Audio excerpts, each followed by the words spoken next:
Imagine you could choose where in the world you wanted to live. It sounds exciting, right?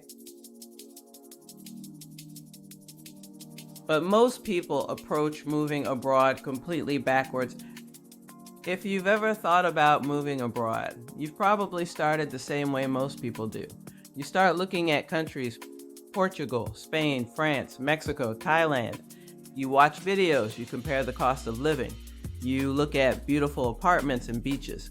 And before you know it, you've convinced yourself that you need to move to a country you've never actually lived in. I've been living and working internationally for years, and I've learned that there's a much better way to approach this. I've developed a simple 7-step system for figuring out where you should move, how you're going to support yourself, and how to actually make the move. Most people think the first step is choosing a country.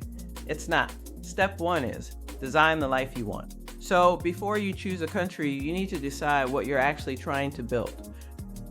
Do you want to work remotely? Do you want to retire? Do you want to start a business?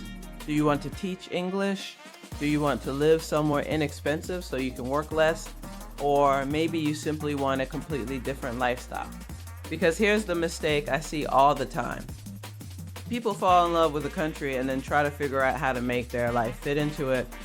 I think you should do the opposite. Design the life first, then find the country that fits it. Step 2, figure out your money. Once you know what kind of life you want, you need to figure out what that life is going to cost, not just the rent. I'm talking about your complete monthly budget. Housing, food, transportation, healthcare, travel, entertainment, and the unexpected expenses that inevitably come with moving somewhere new. Then you need to look at the other side of the equation. How much money is coming in? Because moving abroad isn't really about finding the cheapest country. It's about creating a sustainable relationship between your income and your cost of living. Step 3, build your income. This is one of the biggest pieces of the puzzle. If you're not retired and you want to live abroad, you need to answer a very simple question. How are you going to make money? Maybe you already have a remote job. Maybe you're a freelancer. Maybe you have a business. Maybe you're going to teach English. Maybe you're building an online business.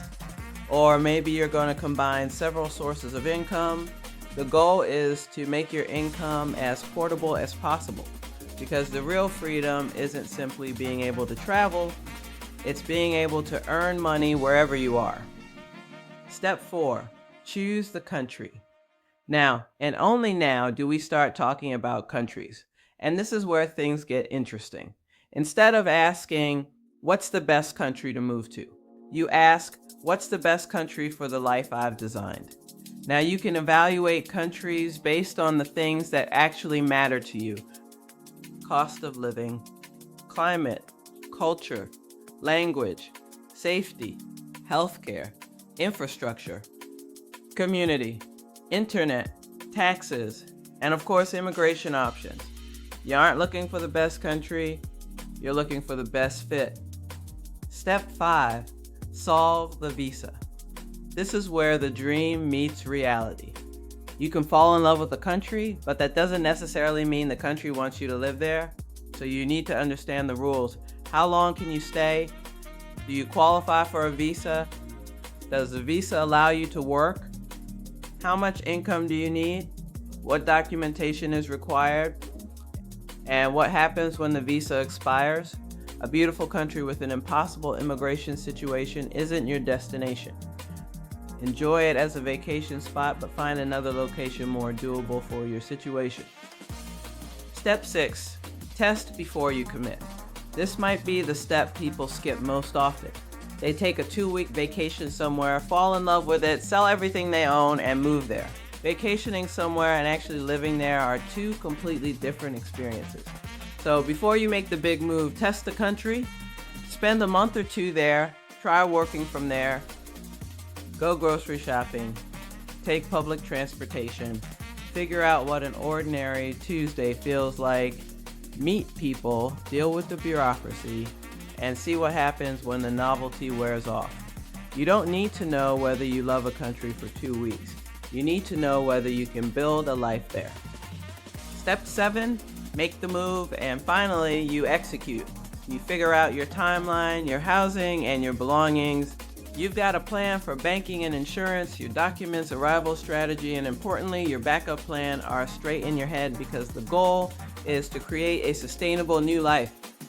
And that's really the philosophy behind my entire approach to moving abroad. Don't start with the country, start with the life you want for yourself, and then figure out the money. Build a portable income and then choose the potential countries. Determine which countries have the most viable visa paths and then test it out. And finally, it's time to move.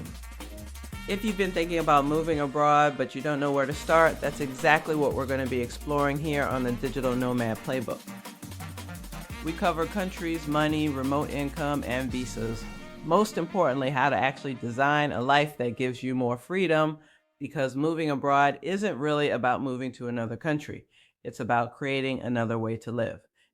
And I'll see you in the next one.